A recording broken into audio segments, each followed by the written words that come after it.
Top 10 Whites Who Stood Up Against Slavery. The involvement of whites in ending slavery is one fact that has always been left out of the history of slavery.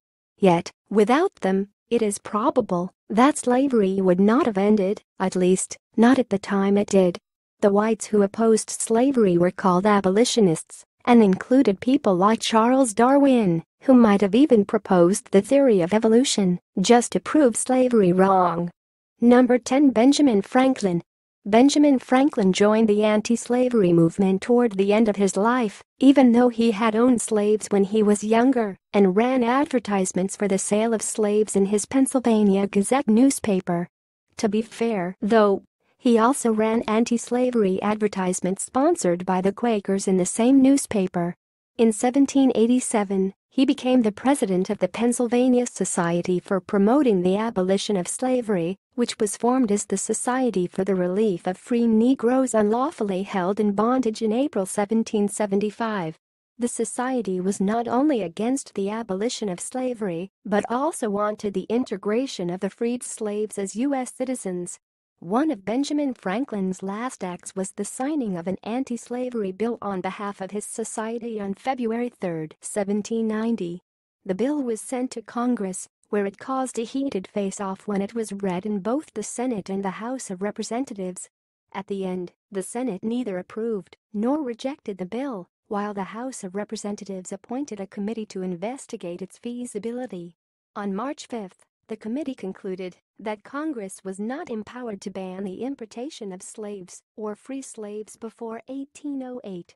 Benjamin Franklin died a month later on April 17, 1790. Number 9. Charles Darwin. Charles Darwin, the famed father of evolution, was against slavery, even though he never publicly voiced his views. We know of his anti-slavery stance from a series of letters containing anti-slavery remarks which he had written to family, friends, and associates. It has even been suggested that he might have researched and proposed the theory of evolution to counter the belief at the time that blacks and whites were descendants of different ancestors.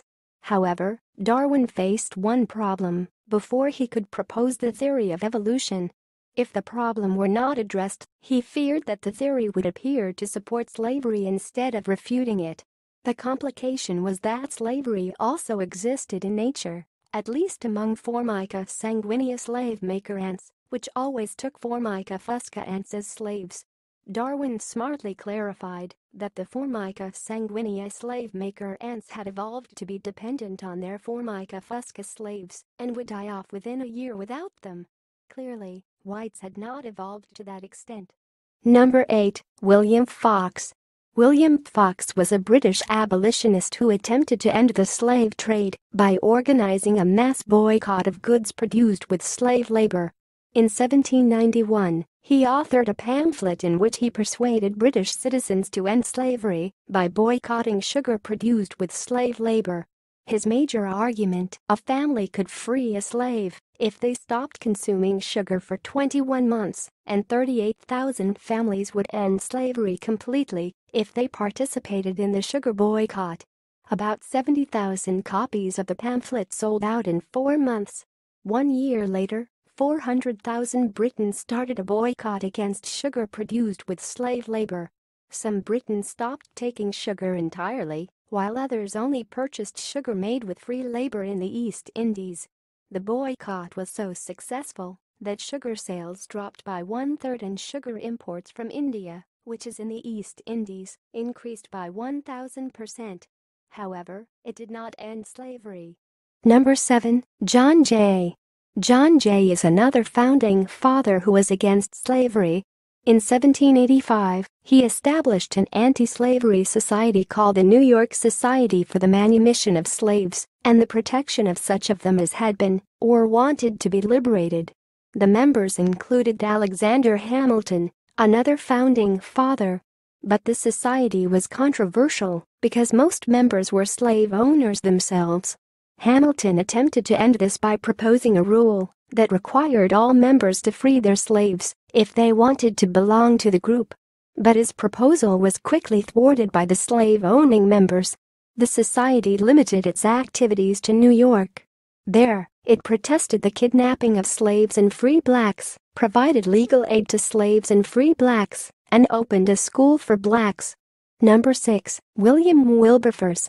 William Wilberforce, a member of Parliament, was crucial to abolishing slavery in Britain. He believed that he had been ordained by God to end slavery in Britain. So he joined the abolitionist movement in 1786 at the behest of abolitionists like Thomas Clarkson, who encouraged him to promote anti-slavery bills in Parliament. When Wilberforce proposed his first anti-slavery bill in 1789, he chided other members of Parliament for allowing slavery to continue under their watch. They voted against ending slavery, but that did not deter Wilberforce. He tried again the following year. Again, the members of Parliament rejected his bill. Wilberforce got his third chance at ending slavery in 1807 as the Anglo-French War of 1793 caused some distraction. This time, he did not call for the abolition of slavery, but for the banning of slave trading between British and French merchants. Parliament passed the act, causing the slave trade to plummet by 75%. Thereafter, Wilberforce began campaigning for the freedom of slaves held in Africa and the British colonies. His wishes came true on July 26, 1833, when Britain passed the Slavery Abolition Act that outlawed slavery in most of its colonies. Wilberforce died 3 days after that act was passed. Number 5. George Fox. George Fox is the founder of the Quakers, a Christianity movement that also calls itself the Society of Friends. Quakers believe that all humans are equal, so no human can own another human. Fox launched an anti-slavery campaign in 1657 when he wrote a letter that condemned slavery to slave-owning Quakers. The Quakers became more vocal in condemning slavery in the 1750s when they banned members from owning slaves and encouraged non-Quakers to free their slaves. In 1783, the Quakers sent an anti-slavery bill to the British Parliament, which refused to take action because Quakers were not Anglicans.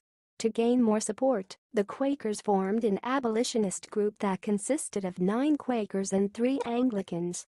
The group was called the Society for Effecting the Abolition of the Slave Trade. They were tasked with raising awareness about slavery and lobbying for a law to end it. Number 4. Elizabeth Herrick. Elizabeth Herrick was an English abolitionist from Leicester, England. She authored several pamphlets condemning slavery and, together with Susanna Watts, formed the Birmingham Ladies' Society for the Relief of Negro Slaves. Her society heavily financed the abolitionist movement of William Wilberforce, even though it was always sidelined by the men. Unlike Wilberforce, who initially called only for an end to the slave trade, Herrick called for an end to slavery itself. She even threatened to withdraw financial support from Wilberforce if he did not change his ideology. She campaigned against the trading of sugar made with slave labor in her Leicester hometown. There, she compared the people who purchased sugar with receivers of stolen goods because the plantation owners were thieves. She also openly criticized other abolitionists for not taking swift and decisive actions against slavery and for always depending on Parliament to end slavery. Number 3. Ann Knight. Ann Knight was another Quaker who called for the abolition of slavery. In addition, she fought for women's rights, including the right to vote. In fact, she switched from primarily condemning slavery to fighting for women's rights and inspired the formation of the first suffrage group, the Sheffield Female Reform Association, in 1851. In the 1830s, she organized anti-slavery meetings, distributed anti-slavery pamphlets, and sent anti-slavery bills to Parliament. In 1840, she attended the World Anti-Slavery Convention in London. It was this event that made her switch from actively condemning slavery to fighting for women's rights after she observed that female abolitionists from the United States were not given seats. Number 2. William Lloyd Garrison. William Lloyd Garrison founded the American Anti-Slavery Society in 1833. The society had over 200,000 members in 1840 and was the primary anti-slavery movement in the United States. The freed slave Frederick Douglass was a prominent member of and speaker for the society, and he would later go on to be the first African American to receive a vote for President of the United States at the 1888 Republican National Convention. The Society's tactics included sending anti-slavery bills to Congress and publishing anti-slavery journals and pamphlets that sometimes included propaganda. This made it a lot of enemies among pro-slavery supporters, who often raided the Society's meetings to attack members. Garrison opposed the Society's involvement in politics, but some members thought otherwise.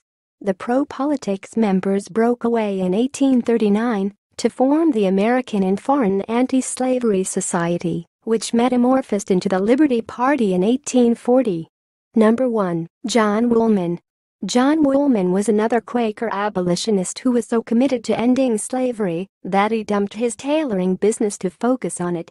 In 1746, he began traveling around the United States to visit slave owners and encourage them to free their slaves. During his travels, he refused to sleep in buildings that had slaves, if at all possible. The few times he did, he always paid, even if they did not accept payments. He also avoided purchasing goods made with slave labor. This was why his clothes were always free of dyes, because most dyes were made with slave labor. During a visit to England in 1772, he refused to travel from London to York by coach because the coachman worked the horseboys and horses too hard. Instead, he trekked all the way, preaching as he went, until he completed the 645-kilometer, 400-mi journey in 6 weeks. He came down with smallpox soon after reaching York and died on October 7, 1772.